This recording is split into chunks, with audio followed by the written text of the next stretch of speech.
Kaya naman guys. Pero sa tingin ko mas maganda yung quality ng sounds niyan pag dalawang speaker lang, tsaka tweeter.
Ang ganda ng quality ng sounds guys kahit wala pa sa baffles. Mas lalong ma-appreciate yung quality ng sounds niyan guys pag nasa box na, nasa baffles na.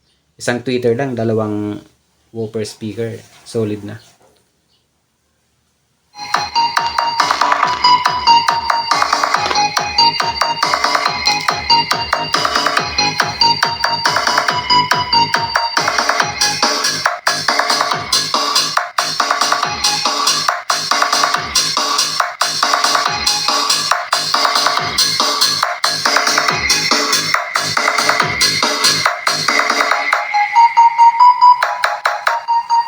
Lang yung sound test natin.